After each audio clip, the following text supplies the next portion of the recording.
एहसास न्यूज़ के नाज़रीन अस्सलाम वालेकुम। अमजद इरशाद चौधरी नई वीडियो के साथ आपकी खिदमत में हाजिर है। आज हम जो वीडियो लेकर आए हैं वो दो चीज़ों के बारे में।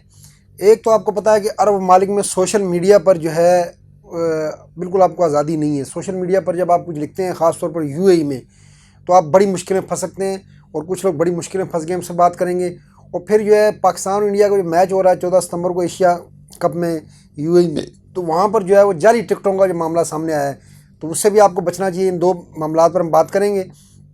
और तीसरा ये है कि दुबई में जो है वो दुबई एयरपोर्ट पर जो है अब इमिग्रेशन का निज़ाम जो है वो तब्दील किया गया है एआई की मदद से, मसनूई ज़हानत की मदद से। और उसमें अब लोगों के लिए क्या आसानियाँ होने जा रही हैं उस पर हम बात करेंगे। तो सबसे पहले हम अगर बात करें क्रिकेट मैच की, तो आपको पता है कि 14 सितंबर को पाकिस्तान और भारत का टाकरा हो रहा है। पाकिस्तान और भारत का जब टाकरा होता है क्रिकेट में, तो ये हाई वोल्टेज मैच खिलाता है दोनों तरफ से।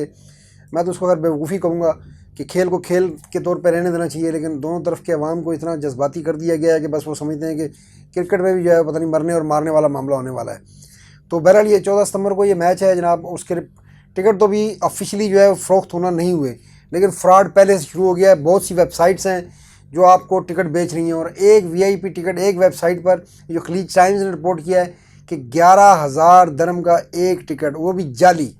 और जो आम टिकट हैं वो 1500 रियाल की जाली जो है वो ऑनलाइन जो है वो सेल हो रही है। हालांकि अभी तक जो है टिकटों की फ़रोख्त का ऐलान ही नहीं हुआ, लेकिन लोग जो है वो उस झांसे में आ रहे हैं। तो ये यूएई में जितने भी लोग हैं या अगर कहीं पाकिस्तान इंडिया से जाना चाह रहे हैं, तो उनके लिए मैं कहूँगा कि वो इस तरह के फ्रॉड से बचें। अब अगर खुदा ना खास्ता किसी ने 15,000 दरम में जो है वो एक जाली टिकट ले लिया वीआईपी का, तो फिर उसका क्या होगा।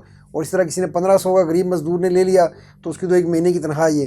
तो अभी तक टिकटों की सेल ही शुरू नहीं हुई, जबकि पहले से जो जाली वेबसाइट्स बना के लोगों ने जो है वो ऑनलाइन लोगों की जो है उनको लूट मार शुरू कर दी है। तो एक तो आप इससे बचें। अब आते हैं ये दूसरी जानिब, यूएई में आपको पता है कि सोशल मीडिया के हवाले से जो है वो बहुत सख्त कानून है। यूएई हुकूमत बार बार लोगों को वार्निंग भी देती रही है, और मैं ये बिलखसूस पाकिस्तानियों से कहूँगा, बाकी इंडियंस और बांग्लादेशी भी, कि खुदारा जब आप यूएई में मुलाजमत कर रहे हैं, काम कर रहे हैं, कारोबार कर रहे हैं, तो आप समझें सोशल मीडिया से अपने आप को ऑफ कर लें। वहाँ पर किसी की पोस्ट पे नीचे किया हुआ कमेंट्स भी आपको मुश्किल में डाल सकता है, आपको जेल में डाल सकता है। आप पे 1 मिलियन दरम जुर्माना हो सकता है, और 1 मिलियन दरम आम आदमी कहाँ से भरेगा, वो तो सारी ज़िंदगी जेल में सड़ता रहेगा। खुदा जाइएगा किसी को उसके ऊपर रहम आ जाए, और फिर आपको 2 साल कैद की हो सकती है। तो यूएई में जो लोग रहते हैं वो खुदारा सिर्फ अपने गाँव की बात कर लें, अपने गांव में क्या हो रहा है, उसके शहर में क्या हो रहा है, अपने रिश्तेदारों से बात कर लें, लेकिन कोई सियासी कमेंट ना करें। कोई आलमी मामले पर, कोई मुल्की सियासत के मामले पर ना कमेंट करें, ना पोस्ट करें, वरना जो है वो आप एक बड़ी मुश्किल में फंस सकते हैं। तो यूएई हुकाम ने एक बार फिर एक तो ये वार्निंग जारी की, और फिर उन्होंने कहा है कि हमने सोशल मीडिया के कुछ यूज़र्स का एक ग्रुप पकड़ा। यानी वो ग्रुप का मतलब ये नहीं है वो एक साथ मिलकर काम कर रहे होंगे, कुछ लोगों को पकड़ा है जो मनफी कमेंट्स कर रहे थे, जो तज़ीक आमेज़ कमेंट्स कर रहे थे और पोस्टिंग कर रहे थे। और अब उनके ख़िलाफ़ उन्होंने कहा है कि हम केस चलाने जो है वो जा रहे हैं। तो ये फिर यूएई वालों के लिए जो वहाँ पर रहते हैं, मजदूरी करने गए हैं, आप मजदूरी करें, कारोबार करने गए तो कारोबार करें। वहाँ पर आप समझें कि सोशल मीडिया का इस दुनिया में वजूद नहीं है, अगर आपने अपने आप को महफूज रखना है, वरना यूएई के कानून के तहत आप बड़ी मुश्किल में फंसेंगे। और ये जो पाकिस्तानियों पर वीज़ों के मसाइल हैं, इसकी भी एक जो बड़ी वजह वो यही है कि ये पाकिस्तानी, क्योंकि आपको पता है कि पाकिस्तानियों का कोई और काम है ही नहीं, जैसी मुलाजमत से फ़ारग होकर काम से आए तो बैठ गए सोशल मीडिया पे। और फिर सियासत जो है वो सबसे पसंदीदा मौजू है पाकिस्तानियों का पूरे मुल्क में। हालांकि हमारे मुल्क में सियासत नहीं है, लेकिन अमली सियासत नहीं है, लेकिन हर बंदा जो है वो सियासी है।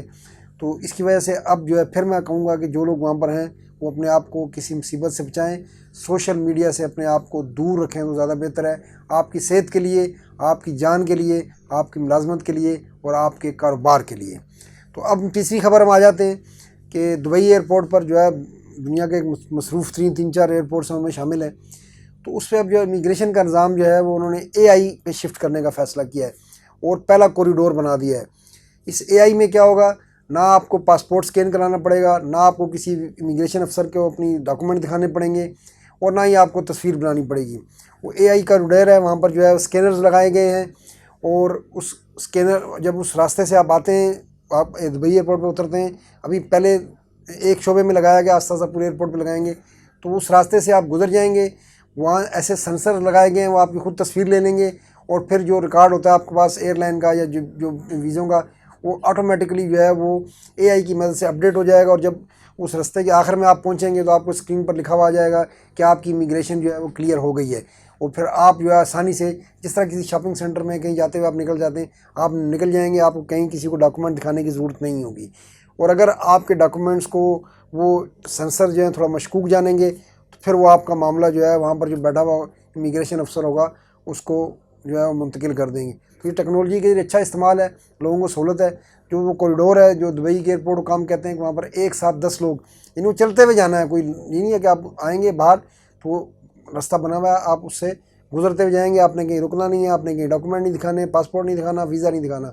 तो खुद ही जो है वो ऑटो जो है सेंसर से आपकी तस्वीर लेकर आपकी बाकी जो आपका डेटा मौजूद होगा, एम्बेसी में ज़रा आप वीज़ा लेते हैं या वैसे आपने ऑनलाइन वीज़ा लिया है तो वो उसको उसके मुताबिक चेक करके आपको क्लियर कर दिया करेगा।